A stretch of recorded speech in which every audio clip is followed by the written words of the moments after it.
ప్రశ్న రావణ్. ఇతని పరిస్థితి ఇప్పుడు అత్యంత దారుణంగా తయారైంది. ఏకాకైపోయాడు ఇతను. ఇది చాలా మంది గుణపాఠం. జర్నలిస్టులు కావచ్చు, యూట్యూబర్స్ కావచ్చు, సోషల్ మీడియా ఇన్ఫ్లుయెన్సర్స్ కావచ్చు, వీళ్ళందరికీ కూడా ఈ ప్రశ్న రావణ్ కథ ఒక గుణపాఠం.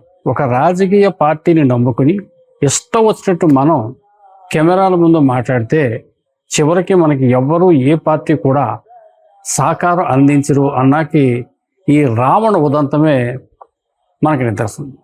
ఎందువల్లంటే ఈ రావణ ఒక ముక్కలో చెప్పాలంటే నేను అనుకోవటం వైసీపీని చూసే రెచ్చిపోయాడేమో అనిపిస్తుంది.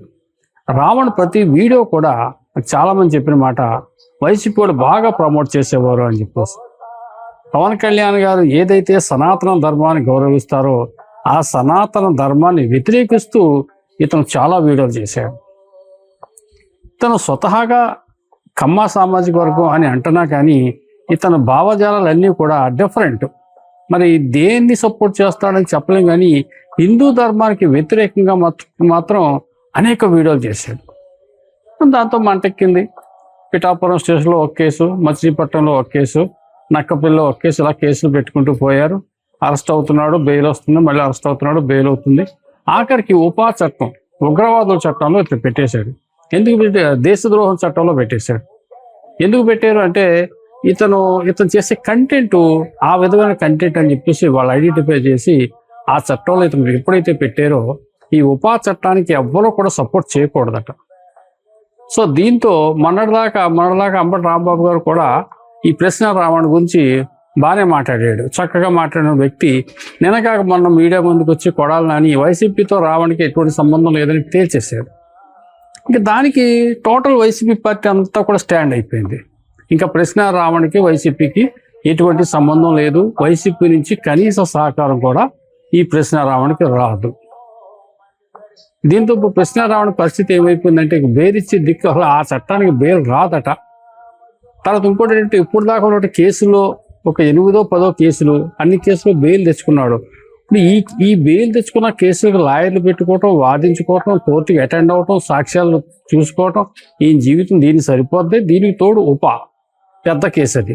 ఇంకా ఆ కేసులో ఇంకా అతను మరి తిరిగి బయటకు వస్తాడో మామూలుగా ఉంటాడంటే చెప్పలేదు.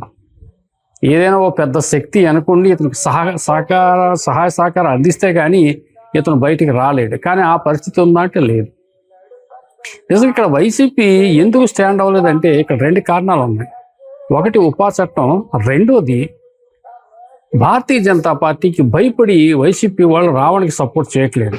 ఏదైతే సనాతన ధర్మాన్ని భారతీయ జనతా పార్టీ ఎక్కువగా గౌరవిస్తుందో ఆ సనాతన ధర్మాన్ని ఇతను వ్యతిరేకించాడు కాబట్టి, హిందూ ధర్మాన్ని వ్యతిరేకించాడు కాబట్టి ఇతన్ని సపోర్ట్ చేస్తే రేపు వద్దున్న భవిష్యత్తులో ఇన్ కేసు ఏదైనా విషయంలో జగన్కి సహకారం చేయాలన్నా, వైసీపీకి సెంట్రల్ నుంచి ఏదైనా సపోర్ట్ కావాలన్నా వాళ్ళు చేరు.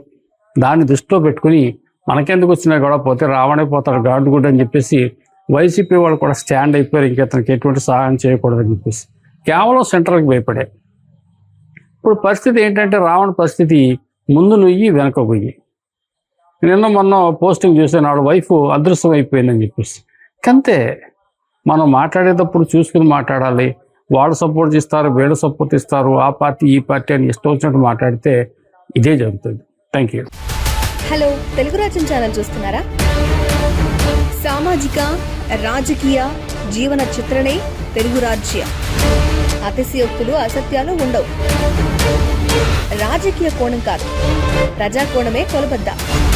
తెలుగు రాజ్యం వీక్షణ మీ ఉత్తమ అభిరుచికి నిదర్శనం.